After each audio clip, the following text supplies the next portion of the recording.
Paz do Senhor seja convosco. Louvado seja o nome de Deus. Meus irmãos, nós estamos na epístola, na carta aos Gálatas. Gálatas, capítulo 3. Gálatas, capítulo 3. E nós partimos para outra etapa da carta. Nós vamos agora do versículo 15 até o versículo 22. Gálatas, capítulo 3, do versículo 15 ao 22. Gálatas 3, do 15 ao 22. Gálatas, capítulo 3, do 15 ao 22. A palavra de Deus nos diz assim. Eu vou ler e gostaria que os amados irmãos acompanhassem a leitura, tá? Diz assim: Irmãos, falo em termos humanos, ainda que a aliança seja meramente humana, uma vez ratificada, ninguém revoga ou lhe acrescenta coisa alguma. Ora, as promessas foram feitas a Abraão e ao seu descendente, não diz aos descendentes, como falando de muitos, porém falando de um só, e ao seu descendente, que é Cristo. E digo isto, uma aliança já anteriormente confirmada por Deus, não pode ser revogada pela lei, que veio 430 anos depois, a ponto de anular a promessa, porque a herança provém de lei, já que não decorre de promessa, mas foi pela promessa que Deus concedeu gratuitamente a Abraão, logo para que é a lei, ela foi acrescentada por causa das transgressões, até que viesse um descendente, a quem se fez promessa e foi promulgada por meio de anjo, pela mão de um mediador. Ora, o mediador não é um só, mas Deus é um só. Seria então a lei contrária às promessas de Deus? De modo nenhum. Porque se fosse promulgada uma lei que pudesse dar vida, então a justiça seria de fato procedente de lei. Mas as Escrituras encerrou tudo sob o pecado, para que, mediante a fé em Jesus Cristo, a promessa fosse concedida aos que creem. Amém? Louvado seja o nome de Deus. Vamos orar mais uma vez por iluminação e compreensão. Gonzaga orou, mas vamos orar para que Deus agora, dessa feita, possa nos iluminar. Oremos. Te louvamos, Deus Todo-Poderoso, Criador dos céus e da terra, te bendizemos, ó Deus, e te agradecemos pela tua palavra, revelada, inspirada, mas que nesse momento, ó Deus, nós precisamos de iluminação do céu, do alto, para compreender, ó Deus, o que o Senhor está falando aos nossos corações. Que nós possamos estar nesse momento, ó Deus, com os corações quebrantados, contritos, ó Deus, para entender a tua palavra, com os ouvidos sensíveis, ó Deus, ao que o Senhor está falando aos nossos corações. Tudo isso nós te pedimos e já te agradecemos, no nome santo e poderoso de Jesus. Amém? Nesse texto aqui nós vamos ver a lei e a promessa de Deus, o que Deus nunca revogou, mostrando que todas as promessas de Deus é superior à lei. O escritor aqui vai dizer que as promessas de Deus, dadas a Abraão, veio 430 anos antes. E a promessa de quê? Que através dele, através do descendente, Paulo aqui interpreta, o descendente é Cristo, através dele, tá, seriam benditas todas as famílias da terra. Então, é isso que nós vamos ver. Mesmo assim, o que é que o apóstolo Paulo vai dizer? Que a lei não foi revogada. E Cristo faz isso, né? Ele diz, eu vim para cumprir, não para revogar a lei. Jesus cumpre cabalmente, por isso agora nós vivemos pela graça, porque o descendente veio e cumpriu cabalmente, totalmente a lei, para que nós pudéssemos agora vivermos pela graça mediante a fé. A gente viu e bateu nisso. Se a gente cair em qualquer um dos mandamentos da lei, nós ia sermos réu de todos. Então, por isso nós vivemos pela graça. Quando nós entendemos esse texto aqui, a gente tem que voltar um pouquinho, para que a gente possa entender aqui onde a gente entrou. O apóstolo Paulo escreve esse texto aqui, é como se fosse escrevendo, né, e vai dizer que ele escreve do próprio punho, né, e o apóstolo escreve como se ele escrevesse com a ira santa. O apóstolo Paulo aqui, meus irmãos, ele não faz nenhuma abertura.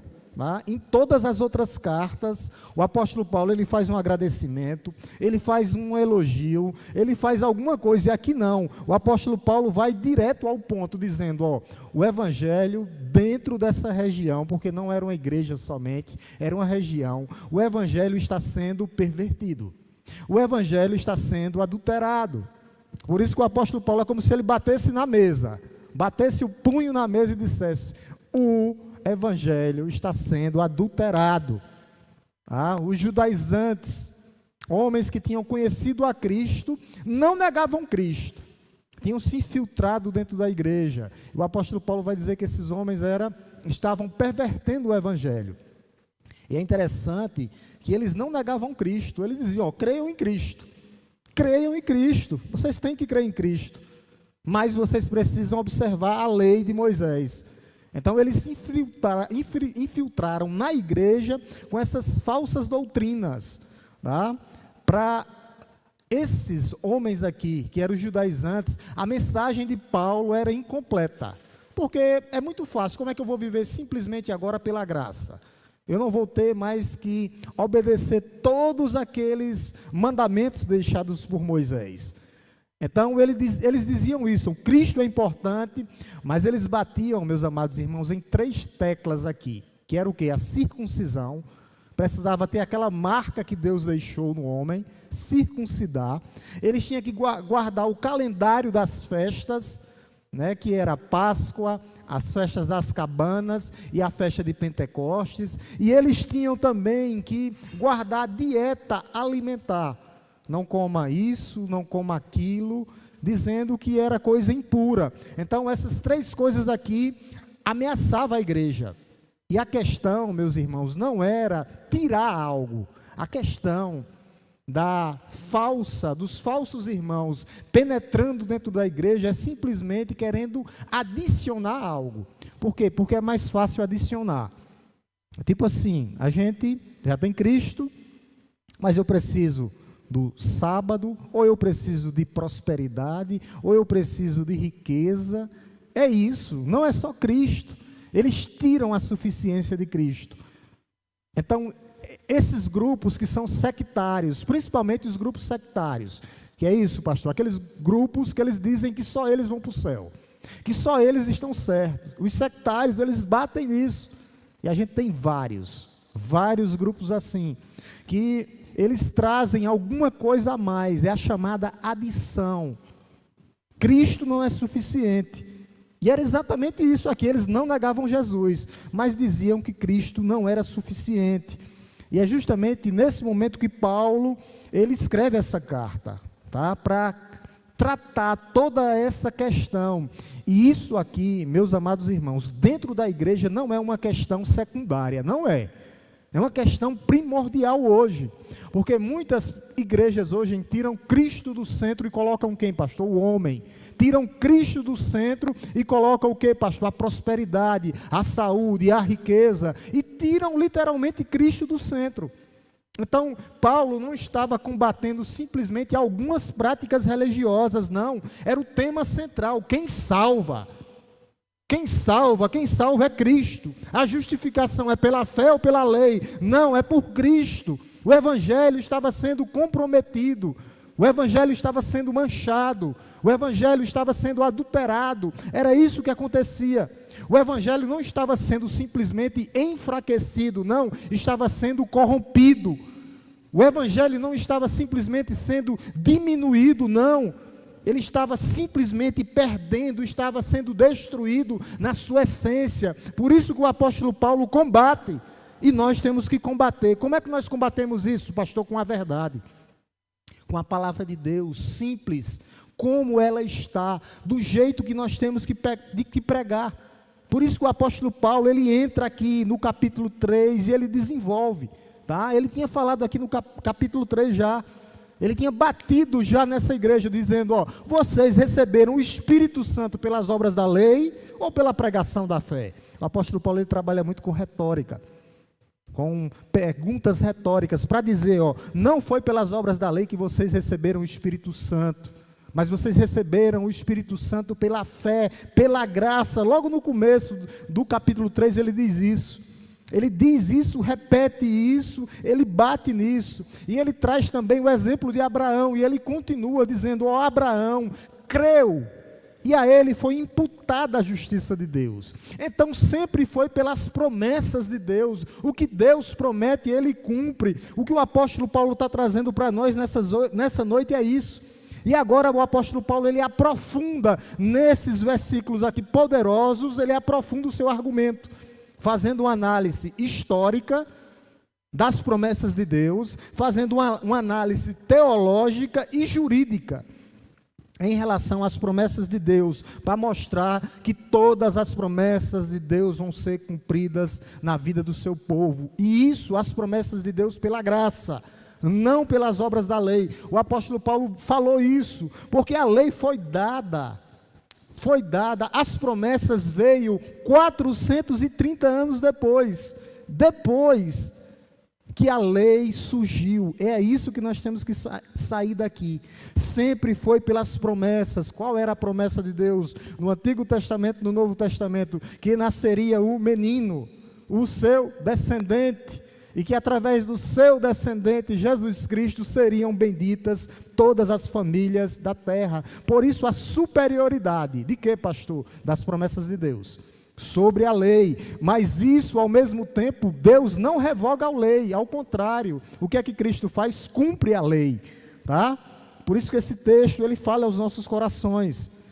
E nós temos que entender que Paulo aqui, ele estava no mundo greco, romano, e judaico. Paulo, ele está escrevendo, ele vive nesse mundo, um homem de 3 mundos. O apóstolo Paulo é isso. E nós temos que entender, ele estava falando para pessoas comuns e pessoas também que tinha já muito intelectualizadas. Ele falava para filósofos. Nós temos um exemplo onde Paulo parou em Atenas, e ele falou em Atenas com a língua ateniense, falou do Deus dele, naquele momento lá, em Atenas, está lá em Atos 17, se eu não me engano. E o apóstolo Paulo falava para pessoas, os rabinos também, que ele era um rabino, pessoas iletradas, como os rabinos eram, os fariseus, mas ele falava coisas comuns para as pessoas comuns, para que ele pudesse atrair todo o público aonde ele chegava. E isso mostra o quê? Que a pregação é para todos. A palavra de Deus é para todos. Paulo usa uma retórica, o modo de Paulo falar, para atrair intelectuais e pessoas comuns. O apóstolo Paulo, o evangelho é para todos, atrair judeus e gentios, filósofos e pessoas mais que não tinham um estudo mais. Então o evangelho, para mostrar que o evangelho é para todos. O evangelho é racional, não é uma coisa da imaginação de Paulo, não. Por isso que o apóstolo Paulo escreve justamente isso, dizendo que a promessa de Deus, verso 15 e 16, ela foi atestada. A promessa de Deus, ela é irrevogável, são as palavras de Deus, é isso que ele diz, o argumento. E Paulo começa falando em termos humanos, para que aquele povo possa entender. Olha o que ele diz: irmãos, falo em termos humanos, ainda que uma aliança seja meramente humana. O apóstolo Paulo usa aqui uma ilustração humana. O que é que o apóstolo Paulo está dizendo? Ó, contratos humanos que é feito entre duas pessoas, eles são estabelecidos e eles não podem ser revogados, quanto mais as promessas de Deus. As promessas de Deus nunca vão ser revogadas, ao contrário, elas vão ser testificadas, ao contrário, elas vão ser o quê? Elas vão ser o quê? Cumpridas e não revogadas, todas as promessas de Deus. Ele está falando aqui em termos humanos. Ele diz, ó, ora, as promessas foram feitas. Voltando no verso 15, o verso 15 ainda, ele vai dizer assim, ó, irmãos, falam em termos humanos. O que é que o apóstolo Paulo está dizendo? Ó, os acordos humanos, eles são cumpridos. As promessas de Deus, que são eternas, serão cumpridas na vida de vocês também. Jamais são quebradas, jamais são adulteradas, jamais são revogadas. Não, elas são cumpridas, totalmente cumpridas. Às vezes, meus amados irmãos, nós somos crentes de pequena fé. O problema somos nós. Quantas vezes o crente não vive inseguro, né? O crente vive inseguro, pensando que as promessas de Deus não vão se cumprir em suas vidas. É como se Deus pudesse mudar. Deus não muda, Ele é imutável. Ele não muda, e isso por causa da nossa pequena fé. Nós passamos por uma tribulação e pensamos, aonde Deus está? Aonde estão as promessas de Deus? Nós pensamos às vezes com um olhar humano, nós pensamos que Deus é um Deus instável, que tem uma instabilidade. Não, Deus, Ele não muda, Ele é o mesmo de ontem, hoje e eternamente. Não muda de ideia, diferente do ser humano que todo dia tem pensamentos, que vai e vem, que pensa numa coisa, diz uma coisa, e é só levar a primeira chuva e já muda de direção, já muda de rota, já muda de pensamentos. Deus não muda, as promessas de Deus não mudam na sua vida, meu irmão. Ele é imutável. Você que muda, Deus não. Por que nós somos assim? As promessas de Deus não mudam porque Ele não muda. Ele mesmo declara lá em Números, eu não sou homem para mentir, nem filho do homem. É isso que ele vai dizer, para que se arrependa, eu sou Deus. Então, às vezes, nós temos que confiar mais e lembrar que não vão falhar, não vão ser revogadas, não vão ser tiradas das nossas vidas. Deus não muda de ideia, diferentemente do homem. Ele não é filho do homem para que minta, nem o homem para que se arrependa, meus irmãos. As promessas de Deus, elas são inabaláveis, elas são inquebráveis. Elas vão ser cumpridas nas nossas vidas. Quem muda é a natureza humana. O juramento que Deus fez, Ele vai cumprir. Quando Ele mesmo jura, destacando que Ele não minta. Eu vou pedir a Amanda para colocar aqui Hebreus 6, 17 e 18, só para mostrar que não há o nosso Deus é um Deus inabalável. Hebreus 6, 17 e 18, é o que é que diz: por isso Deus, quando quis mostrar com mais clareza aos herdeiros da promessa, nós somos herdeiros da promessa, meus irmãos, que o seu propósito era imutável. Grave esse versículo aí. É o propósito dele, ele não muda, as promessas dele não são quebradas, dele não é quebrada, ao contrário, são validadas, ratificadas. É isso, ele não muda. Olha o que é que ele diz: era imutável, confirmou com o juramento. Deus jura por ele mesmo, por isso que ele não quebra o que ele fala. Ele é Deus de Deus, por isso que serão cumpridas as promessas. E Ele fez isso para que, mediante duas coisas imutáveis, de novo, o escritor vai e bate carimba para repetir, que é para gravar na nossa mente, nas quais é impossível que Deus minta. Por isso Ele não quebra o que Ele prometeu. Ele não é homem, nem filho do homem, para que minta ou se arrependa. Nós que já corremos para o refúgio, tenhamos forte alento para tomar posse da esperança que nos foi proposta. Nós temos esperança, nós temos uma certeza. Por quê, pastor? Porque Ele é imutável, as suas promessas são imutáveis. Por isso nós temos uma segurança que é no seu caráter, o seu caráter santo. Não um caráter sentimentalista, não, mas se baseia justamente no que Ele é, o Deus Todo-Poderoso. Nossa segurança não está em sentimentalismo, não. Nós temos que basear a nossa fé na segurança eterna que é Cristo Jesus. Cristo Jesus. Nós temos que parar de olhar para as circunstâncias, elas vão passar, e olhar para o Deus que é Senhor das circunstâncias e do tempo. A fé verdadeira é baseada em quê? Na imutabilidade de Deus. Não muda. Isso não quer dizer que o sofrimento não venha. Isso não quer dizer que o sofrimento não venha. Fé, mesmo diante dos problemas, a pequena fé que pode trazer a calmaria nos nossos corações. Lembra de Jesus? Os homens no barco, Jesus no barco, e eles vão, Jesus lá na proa do barco, e eles vão: Senhor, não se importa que nós pereçamos. Jesus olha para ele e diz: homens de pequena fé.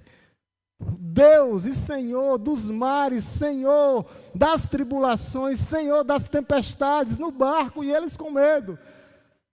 E Jesus: calma, aquieta-te o teu coração, indicando que o medo e a segurança pode trazer uma pequena fé aos nossos corações, e nós temos que firmar as nossas fé no Deus que continua no barco, o Deus que deixa a tempestade vir, mas Ele é Senhor das tempestades. Não tem as ondas vão e vêm, só vai até onde Ele permite. Quando chegar que bater em seus pés, pode até chegar na barriga, pode até chegar aqui, Ele diz: volta. Ele controla as tempestades, Ele é Senhor das nossas vidas. As promessas de Deus, tendo Jesus como âncora das nossas almas, nós temos que colocar todas elas nele. Quando a insegurança chegar, olhar para Ele que é imutável, olhar para Ele que é fiel, olhar para Ele que não muda, o Deus que não altera com nada, o Deus completo, o Deus soberano, não Deus emocional, não é. Por isso que Paulo trata, justamente, voltando lá para o verso 15, Amanda, ele trata isso aqui com a estratégia de retórica. Ele diz: estou falando para que vocês entendam, num tom humano. Irmãos, falam em termos humanos, claro, nítido, como o dia, transparente, para que vocês entendam. Essa é uma expressão que sinaliza ao leitor que Paulo naquela época estava escrevendo para que ele possa entender. Paulo está descendo aqui um nível de argumentação cotidiana do dia a dia, um bate-papo, para que eles possam entender. Está claro como um dia é transparente, para que vocês entendam. A estratégia de Paulo é que o povo de Deus tenha compreensão da vontade de Deus. Por isso que ele usa termos comuns, termos acessíveis à nossa sabedoria humana. É isso que ele está dizendo: eu estou escrevendo, eu falo em termos humanos para que vocês entendam, porque qual o propósito de Deus? O propósito de Paulo aqui é falar simples para que as pessoas entendam, para que essas pessoas sejam conduzidas a Cristo, para que nós possamos entender que as promessas de Deus não vão falhar. O que ele está dizendo aqui, ainda que a aliança aqui é contratos, aqui é como se ele estivesse dizendo aqui, contratos humanos. A palavra aqui diz contratos humanos. Aqui no Brasil nada, mas na época lá no mundo greco-romano, quando se fazia um contrato, tinha que ser cumprido. Principalmente depois, o contrato que fazia como o testamento. Hoje tudo no Brasil pode ser desfeito. Mas o apóstolo Paulo está dizendo aqui, ainda que uma aliança seja meramente humana, quando faz-se um contrato entre duas pessoas, é nesse sentido que o apóstolo Paulo está falando aqui, o contrato entre duas pessoas, unilateral, eles são cumpridos.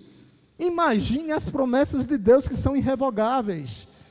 Por isso que o apóstolo Paulo, a gente tem um versículo, que o apóstolo Paulo diz: eu me fiz de tudo para ganhar todos. As pessoas não entendem aquele versículo. Eu queria colocar ele aqui. O apóstolo Paulo está dizendo: eu estou escrevendo no termo mais simples, para que vocês possam entender,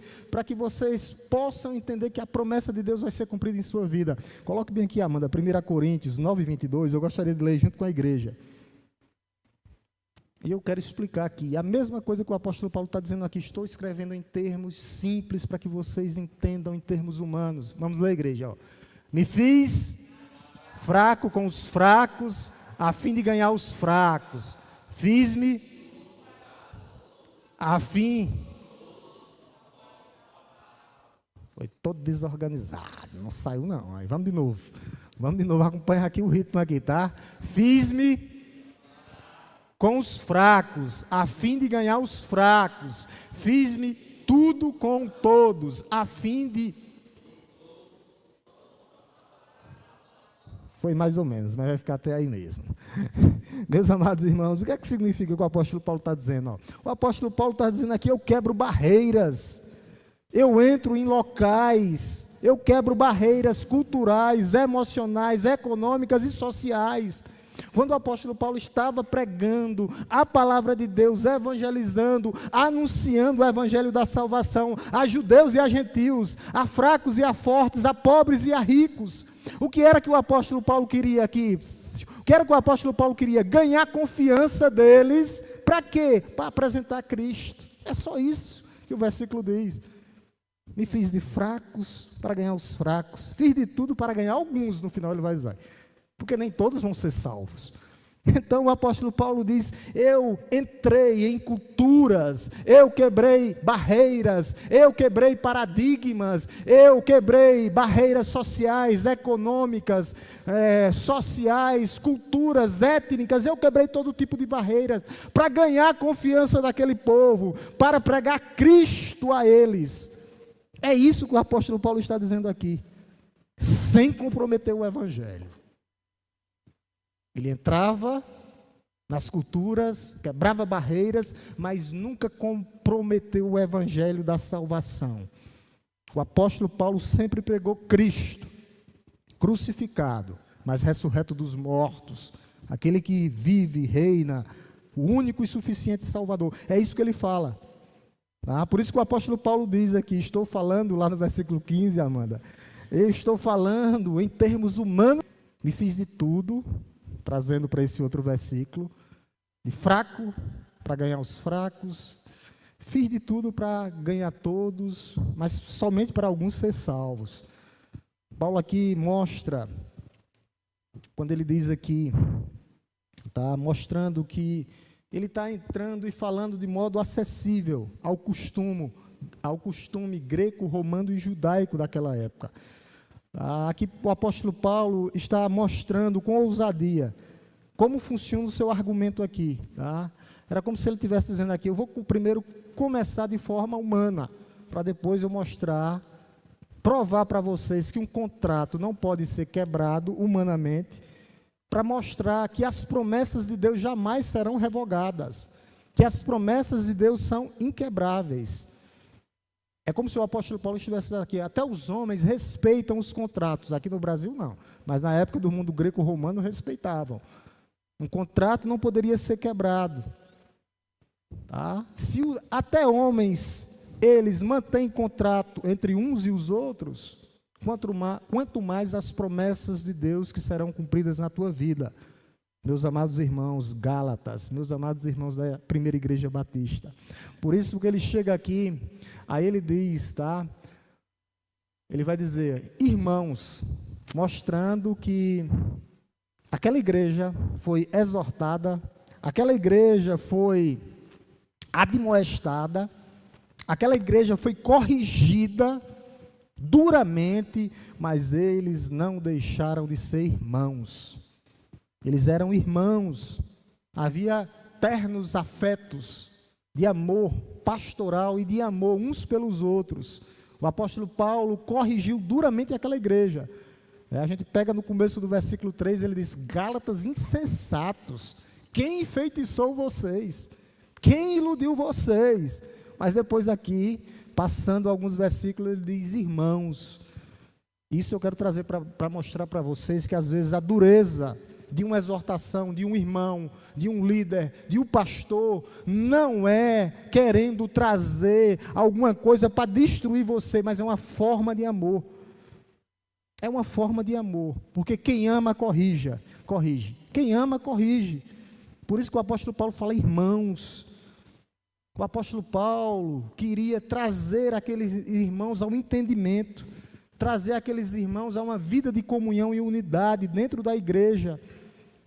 Tá? Apesar da exortação com dureza, o apóstolo Paulo nunca deixou de admoestar, nunca deixou de corrigir, nunca deixou de disciplinar. Mas eles continuavam sendo família de Deus. Isso é família. Família não é na hora de só o tapinha nas costas, não, só sorrir, não. Família é na hora que a gente chega, exorta, corrige. Porque a gente ama, como um pai que ama um filho que tem que ajustar a vida dele, corrigindo e colocando ele no lugar. É isso que o apóstolo Paulo está mostrando aqui. Então, essa aparente dureza e severidade de Paulo não é descaso com os irmãos, é um amor. E Deus faz a mesma coisa. Deus faz a mesma coisa com a gente.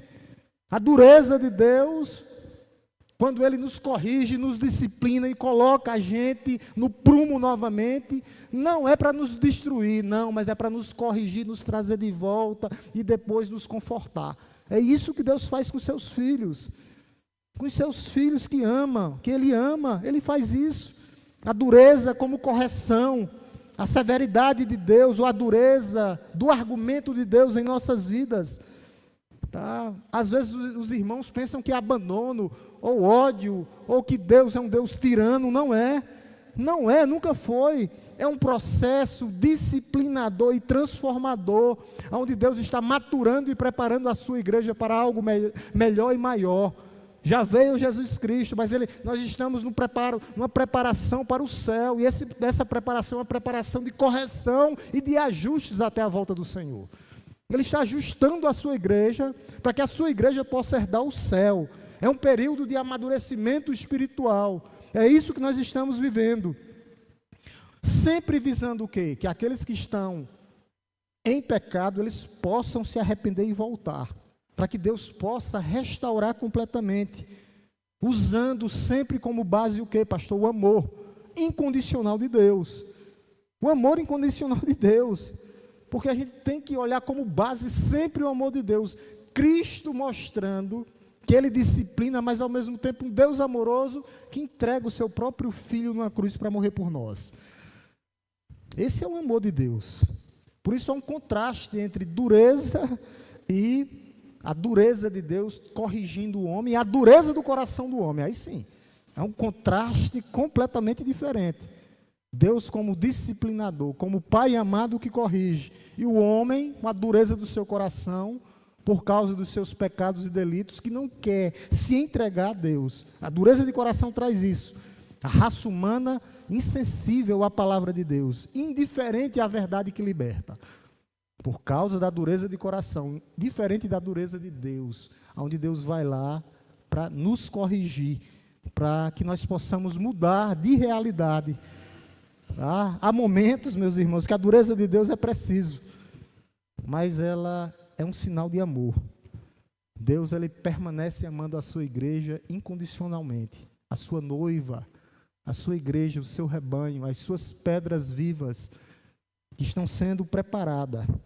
Essa é a visão bíblica de Deus, entre justiça de Deus, correção de Deus, amor de Deus. A dureza de Deus não é para o mal. A dureza do coração do homem, sim. Mas a dureza de Deus, quando Deus é um Deus que corrige, mas Ele é um Deus em amor. Então, Deus, Ele é justo. Uma não anula a outra. Tá? Deus é amor, mas um Deus justo, aonde as duas se harmonizam, amor e justiça. Aí ele vai falar aqui trazendo novamente, irmãos, primeiro ele falou, né? Irmãos, falam em termos humanos, ainda que uma aliança seja meramente humana, tá? Um testamento, tá? Um testamento humano, o testamento naquela época, né? Justamente ele era para atestar um documento como alguém se dispõe para passar tudo aquilo que ele queria para outra pessoa após a morte. Eu fui pesquisar hoje aqui, né, Amanda? Um testamento ele pode ser revogado hoje, independentemente da questão, no Brasil. Mas na época aqui não. Um testamento não era revogado, não podia ser revogado, tá? Era uma disposição unilateral da vontade do testador, de deixar, um exemplo, eu não tenho nada, vou deixar meu relógio para meu menino naquela época.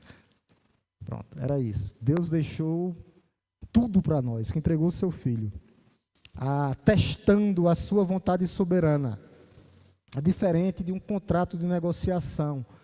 Tá? Então Deus, Ele fala sobre quando nós pegamos a palavra aliança, quando a gente vai para o Antigo Testamento e o Novo Testamento, a gente vê que é justamente onde está o centro da teologia e o centro do Evangelho. É justamente essa aliança que Deus fez conosco. tá? Através do sacrifício de Cristo na cruz do Calvário. Mas havia a aliança que Deus fez no Antigo Testamento. E nunca existiu duas alianças, sempre existiu uma aliança. Deus tem uma aliança e Ele foi renovando a sua aliança com o tempo, tá? E mostrando as suas garantias com a sua aliança. Ele fez uma aliança com Noé, a gente lembra. Quando chega em Abraão, Ele renova a sua aliança. Com Moisés, Ele renova a sua aliança. Quando chega com Moisés, Ele renova a sua aliança. Então, a renovação da aliança, até a nova aliança que é prometida justamente lá em Ezequiel. A aliança com o Messias, onde apontava para a vinda de Cristo, onde Ele vinha e ia marcar, testificar com o seu sangue. A aliança eterna. Tá? Paulo está mostrando aqui a dimensão da vontade de Deus em nossas vidas, meus irmãos, mostrando aqui que ratificada, não pode ser mudada, tá? Não pode ser mudada, ninguém pode alterar as promessas de Deus, ninguém, o apóstolo Paulo fazendo uma comparação, dizendo, ó, um contrato naquela época não pode, imagine a promessa de Deus que é superior. O que Ele falou há 430 anos atrás será cumprido. Isso carrega um termo de um compromisso eterno de Deus com os seus filhos. Um compromisso na história da redenção, de Gênesis a Apocalipse. A fidelidade de Deus. A fidelidade de Deus. O autor de Hebreus, ele fala muito bem sobre isso, porque ele é quem interpreta todo a lei, e ele dá uma visão completa do que é isso. E eu queria colocar 3 versículos para a gente entender isso, que está lá em Hebreus 9, do 15 ao 17, para mostrar que o testamento, o escritor de Hebreus vai dizer que o testamento ele tinha vigor até a morte, para mostrar que Cristo veio e ele testificou com seu sangue. Depois da sua morte, a aliança, as promessas que Deus que foi feita, né, logo no início, logo em Gênesis 3,15, quando ele disse que nasceria um menino, depois a Noé, que viria a descendência de Sete, e em seguida vindo toda a descendência, até chegar o Messias que viria, morreria e deixaria tudo testificado. Olha o que é que ele diz, ó. Por isso mesmo, ele é o mediador da nova aliança, a fim de que os que foram chamados recebem a promessa da herança eterna, visto que houve uma morte para a remissão das transgressões que foram cometidas sobre a primeira aliança. Aí ele disse, porque onde há um testamento é necessário constatar a morte de quem o fez. Aí ele terminou, o que é que ele diz? Sim, porque o testamento só é confirmado depois da morte de quem o fez, pois de maneira nenhuma um testamento tem força de lei, enquanto ainda vive quem o fez. Verso 18 até o 19. Ele diz assim, aí ele vai dizer, a gente já foi até o 17, né? Verso 18, ele diz assim, por isso, nem a primeira aliança foi estabelecida sem sangue, aí verso 19 para a gente encerrar. Porque havendo Moisés proclamado a todo o povo todos os mandamentos conforme a lei, pegou o sangue dos bezerros e dos bodes e com água lá tingida de escarlate e isópodo, expeliu no seu próprio livro, como também todo o povo. E depois ele vai dizer que Cristo morreu, a gente vai ler até mais tarde. E depois disso fica testificado que Ele tinha que morrer por nós, Jesus Cristo, pagando o preço completo, garantindo e selando as promessas de Deus, mostrando que agora nós somos herdeiros, que um herdeiro morreu para que os co-herdeiros pudessem herdar a herança. E esse herdeiro é Jesus Cristo, e agora nós somos herdeiros de Deus e co-herdeiros com Cristo. Louvado seja Deus. Por isso que lá no capítulo 15, ele vai dizer que não tem como revogar, foi ratificado. Ratificado, foi ratificado. Paulo vai usar 2 verbos lá no verso 15, Gálatas 15, olha o que é que ele diz. Ele diz assim, ó, a aliança seja meramente humana. Verso 15, ele vai dizer: irmãos, falo em termos humanos, ainda que uma aliança seja meramente humana, uma vez ratificada, ninguém a revoga ou lhe acrescenta. Ele está dizendo: ninguém revoga e ninguém acrescenta. O que ele diz quando ele diz ninguém revoga? É que ninguém pode anular, ninguém pode invalidar o que Deus fez por nós, ninguém. Ninguém pode rejeitar, pode até rejeitar, mas está ratificada, ninguém pode anular. E ele vai dizer, e ninguém pode acrescentar nada a ela também, ó. Revogar ou lhe acrescentar alguma coisa. Ninguém pode acrescentar nada nas promessas de Deus. Foi Ele que fez e é Ele que vai finalizar. É isso. Por isso que o apóstolo Paulo, ele escolhe isso aqui. Por quê, pastor? Porque os judaizantes, incluído no meio da igreja, os falsos profetas hoje aí, os falsos irmãos tentam invalidar, anular a promessa de Deus. Como, pastor? Adicionando alguma coisa, ou tirando alguma coisa de Cristo, mas principalmente adicionando. Estavam acrescentando condições, fé mais circuncisão. E não é isso, é simplesmente a fé em Cristo. O que Paulo está dizendo é somente pela fé. Ninguém pode adicionar nada, porque já foi ratificada. Já está cumprida completamente. Então, meus amados irmãos, toda vez que uma comunidade cristã, uma denominação que se diz cristã, ou um líder, ou um falso líder, ou uma tradição religiosa, que tenta acrescentar alguma coisa, alguma condição, discreta ou implícitas, né? Tem coisas que eles querem acrescentar, como mediação, medianeiras, tá? Ou alguém que querem tirar Cristo como suficiente, colocando mais o sábado para ser salvo. Não tem. Exigindo determinada experiência espiritual para que você seja salvo, que você precisa falar em línguas, mas respeitamos, né? Ou queira se identificar com culturas, para que seja plenamente aceito por Deus. Isso aqui Paulo condena, porque as promessas de Deus já foram ratificadas. O testamento já foi carimbado, já foi selado com o sangue do Cordeiro de Deus que tira o pecado do mundo. Selado. Ninguém tem autoridade de adicionar cláusulas a esse testamento aqui que Deus deixou, estabelecendo a sua soberania, a soberania de Cristo, o testamento ratificado.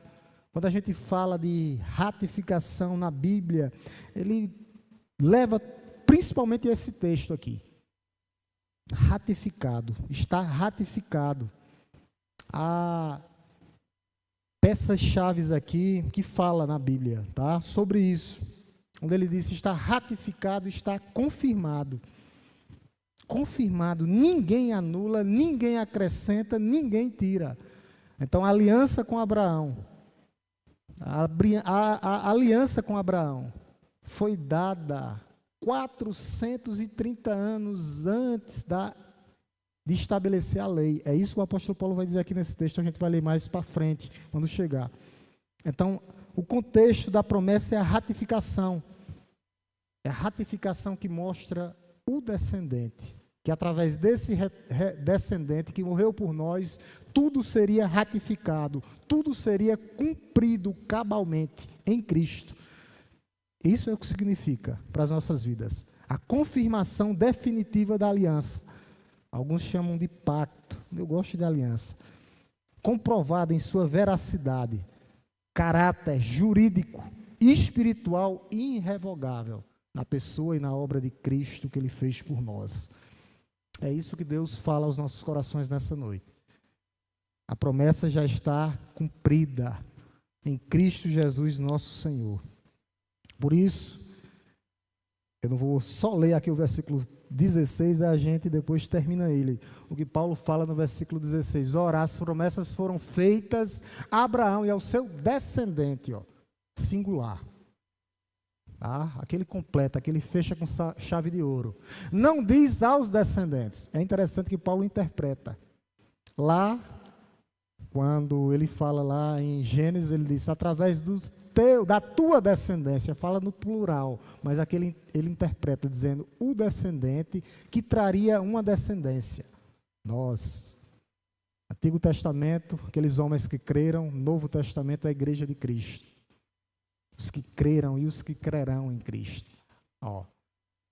E aos descendentes, como falando de muitos, porém, como falando de um só, que é através dele, que nos tornamos descendência de Deus. É através dele.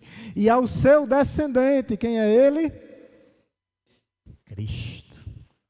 E ele puxa a descendência. Nós, os que cremos. Isso é bênção espiritual nas regiões celestiais. O descendente que forma a sua descendência, que forma a sua igreja. Não há texto mais claro, né, para evangelizar do que isso. Ó, é Ele. É Ele através dele, somente dele. Só completa a missão através dele, através de Cristo. Através de Cristo, o descendente prometido que daria uma descendência espiritual e eterna. Começa com Abraão, com os que creram. Desde os que creram e os que crerão. Nós fazemos parte dessa descendência. Louvado seja Deus por isso. Nós estamos dentro da barca, como aqueles que foram na época de Noé. Para a glória de Deus, creio que a porta já está fechada. Ninguém sai, só vai entrar. Mas sair não, porque as bênçãos são espirituais e eternas para o povo de Deus. Através da sua promessa, que jamais pode ser revogada, já foi ratificada, já foi cumprida através do descendente, Jesus Cristo, nosso Senhor. Amém? Vamos orar em nome de Jesus.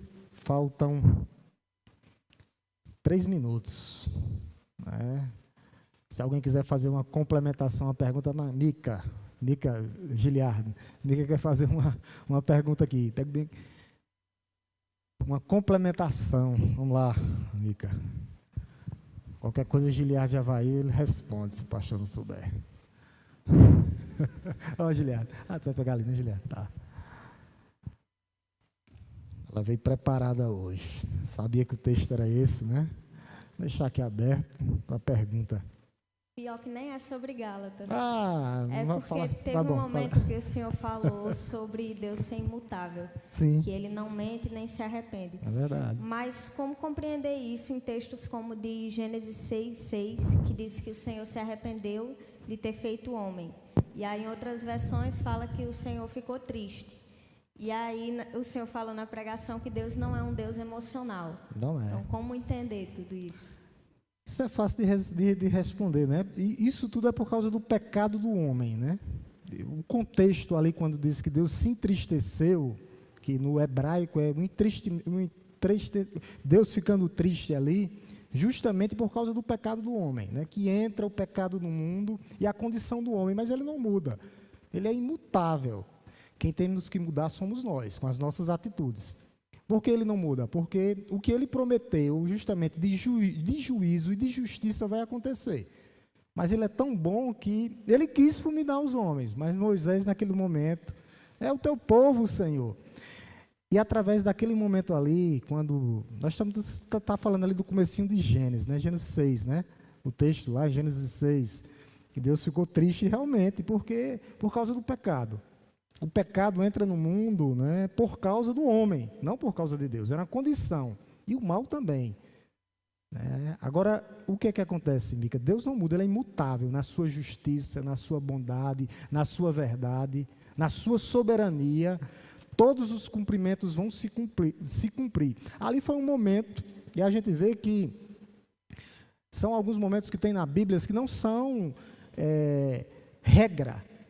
Tá? Não existe regra, né, com aquilo ali. É uma exceção, justamente por causa do pecado. Naquele momento Deus ficou triste, se entristeceu, justamente por causa do pecado. Mas ele não muda. Né? No seu plano eterno, tudo foi planejado. Versículos, vamos para o verso, Salmo 119, que a gente resolve isso aí, com a Bíblia. Salmo 119. Deus se entristeceu, mas para mostrar que ele não... Salmos 139, perdão, 139. Para mostrar... 139, gente, 139, me perdoe, 119 não. Não ia pedir para ler o Salmo 119 todinho aqui. Giliard gosta de ler ele. 139. Para mostrar que ele não muda, tá? Quando ele diz isso aqui, ó. Salmos 139, tá? 139. 139. Olha o que é que ele diz.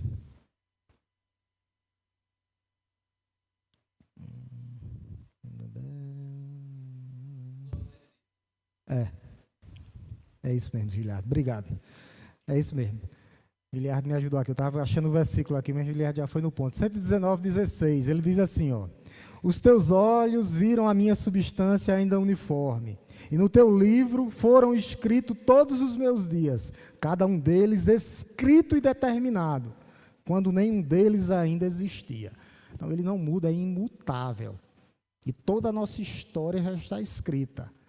Só que nós temos que viver uma vida de obediência, uma vida de santidade e nos arrepender e voltar atrás, porque senão é juízo, senão é disciplina. Não perdemos a salvação, mas Ele ama e disciplina. Mas todos os nossos dias foram escritos, contados, bonitinho está lá. Não muda, é imutável, todos eles. Amém? Vamos orar em nome de Jesus? Oremos. Deus, nós te louvamos nessa noite, Pai, te bendizemos, te agradecemos, ó Deus, pela tua palavra. Porque as tuas promessas são irrevogáveis, ó Deus. Todas elas serão, ó Deus, e já foram ou serão confirmadas em nossas vidas. Através do teu descendente, Cristo Jesus, para formar a tua descendência, o teu povo, a tua igreja, o teu rebanho. Ó Deus, as tuas pedras vivas, o teu povo de propriedade exclusiva, Senhor. Muito obrigado, Senhor, pela tua palavra que é lâmpada para os nossos olhos e luz para o nosso caminho. Que nós possamos, ó Deus, viver por ela, ela sendo a nossa regra de prática e fé. Obrigado, Senhor, porque nós sabemos que até aqui nos ajudou o Senhor. Aqueles que estão passando por algum tipo de dificuldade, ó Deus, física, mental, espiritual, financeira, todas as tuas promessas, ó Pai, serão cumpridas nas nossas vidas.